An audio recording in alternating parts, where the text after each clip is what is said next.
Hi. Hi everyone. Hi everybody. Okay. Alright. My name is Findi. Welcome back to FindiDARC. Hi. Alright. Sun Tzu, The Art of War. Now we are on the chapter 4. How to think of war.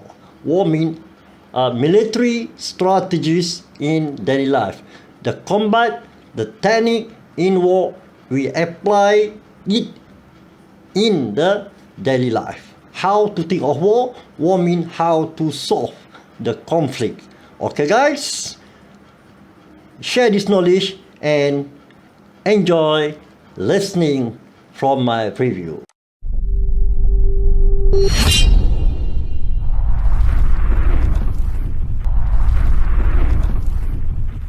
FindiDARC.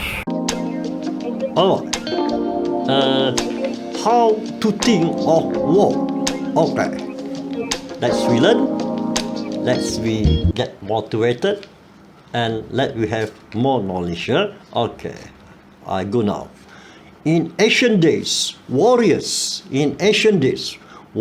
made themselves unbeatable by constant practice. Alright, knowing they could never become invisible, their efforts enabled them to see the vulnerability of intended victim. They did not think in terms of beating the enemy by overwhelming him with boastful actions, but rather they saw the reality of extending their skill, through the enemy, which they acknowledged was the same thing as physical combat. They were also aware of their own limitations. They constantly practiced knowing there was no other way they could make the enemy vulnerable.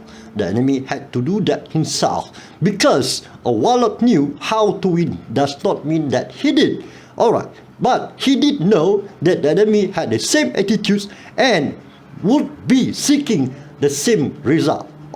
Regardless, he continued to practice until he became very object he was seeking, and in doing so, he learned that if invisibility exists at all, it lies in the attitude of attack, offensive or defensive. To properly defend, the attitude must be that of thorough attack.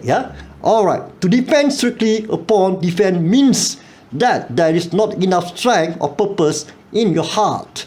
To gain victory, you must be assured of yourself and attack with all your heart. Warlords who have mastered defense attack from hidden places and assure their own success. They know when, where, and how to make an attack while defending their position at the same time. These men of high perception rely on obstacles they have set up for the enemy. In understanding the attack mentality, they never permit the enemy rely on obstacles have set up for the enemy. In understanding the attack mentality, they have never permitted the enemy to know where the attack is coming from. Secret, every strategy is secret. They attack like lightning and are relentless in their purpose until they have beaten the enemy or have been thrown out of the land. They take no prisoners and do not expect to be spared themselves. Warlords do not see war as an attention of court ethic. Men of words see victory where most men see nothing. They see victory in creating difficulty for the enemy. They foresee victory when the enemy cannot overcome his own inadequacy. This is the only reason for the warlord's existence. If the warlord has vision different from this, then he leads in title only and will accomplish nothing. It's imperative to lead for the people and not for yourself. Remember, the people will praise you when they realize the greatness of your action. The warlord creates situation where his troops can perish if they fail. He does not let them know he is doing this, and this sure to keep their best interests in his own heart. He is always in the same place. He sends his men. He ignored the general outcries and maintain his conviction and authority. The troops may be frightened, but they follow him if they feel he loves them. If you understand the needs of warrior and proceed in this fashion, you will be successful. If you don't, you will fail in acts of desperation. Troops will fight as it possess. They will see no alternative but to succeed or perish. Ancient warlords always beat the enemy when it was easy to do so because they planned properly and foresaw victory. They did not gain recognition as masters of war during the act of conflict. They knew not to fight when it was difficult, for that would have been foolish and cost them greatly in terms of men and resources. Even if the battle was won, they would have lost the respect and confidence of their men. It's always best to permit the enemy to defeat himself with little effort on your part. You should encourage him to destroy himself. You must be very subtle in this attitude in order to reap the rewards of the enemy's overconfidence. Make sure of his inaptitude by understanding the initial attack mentality. The heroic warlord knows when and where to position his troop for maximum effort and least effort. Be a warlord with vision. Alright. Okay. Those skilled in the arts of war permit the spirit of the heaven. Alright. Okay, to flow within and within themselves. They do not try to coerce, heaven into thinking in their own favor, but seek to do that which they believe and accept to be the correct action of heaven. The wise and great warlord never goes against heaven decrees. Heaven makes itself obvious to the man of wisdom. When the seed of endeavor, is planted with authority and conviction, heaven does not move when the man of wisdom wants it to move. He must reflect upon his attitude and position in life to see if there is some more appropriate action and intend to begin through further reflection. If he can think of no other plan of action and truly believes that his cause is just, heaven by its very nature will seize truth and will rush to bring about this dream.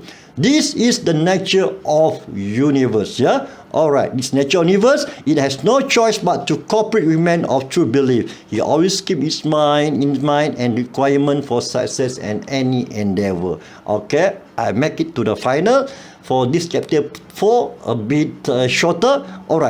To the end. When these virtues are understood, his excellence will cause him to emerge victorious from conflict. His armies will revel in glory and see him as great leader. He will acknowledge their tribute, but will not then in his own life. It is because of his understanding of this thing that he will see his men fight with fury, joy, and expression of victory. As a result of this mentality, the warlord will be respected by his enemies. Study this significant aspect of warlord mentality completely. It contains the genius of accomplishment. Alright, guys. Okay, it's a quite short content for this chapter 4, how to think of war, but basically I do it summarize. How the warlord should think, the warlord meaning even the warlord should think, and how the act of the warriors. Basically they practice constantly. Warriors practice constantly. And the attitude must, what we call it, when they attack, whether defensive or offensive, but somehow or other, sometime offensive technique will be applied. And then the warlord mastered defense attack from hidden places. The act of move is very secret. Every movement of the warlord are top secrets. Warlord do not see war extension of ethic. Men of word see victory. Where most men see nothing. Quality people see the future. Normal people see only the present. Warlord creates situation where his troop can perish if they fail. So the duty of the leader, whereby they are what we call it, they are taking care many people. So what they should do is whether perish or success. All right. Okay. Understand the needs of warrior in this passion. I mean, understand the needs of your people. Okay, ancient warlords always beat the enemy when it was easy to do so because they planned properly. Meaning, during the ancient time, the warlords always win always gain victory because why? The secret is they plan very thoroughly. Okay, those skilled in the arts of war permit the spirit of heaven to flow without answer. So every strategy has been planned very well. When the seed in the war is planted, when the seed meaning when your intention was planted in the war is planted, authority and conviction. Conviction, what do you mean by conviction? Conviction means conviction.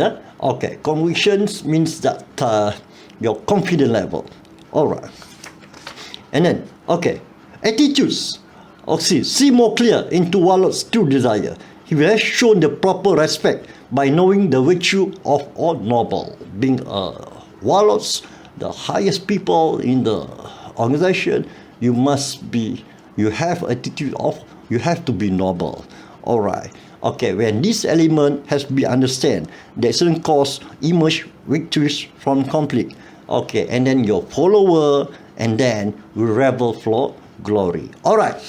Until this, I hope you can get it. Very simple topic, and have a good day. Get more knowledge. Okay, bye.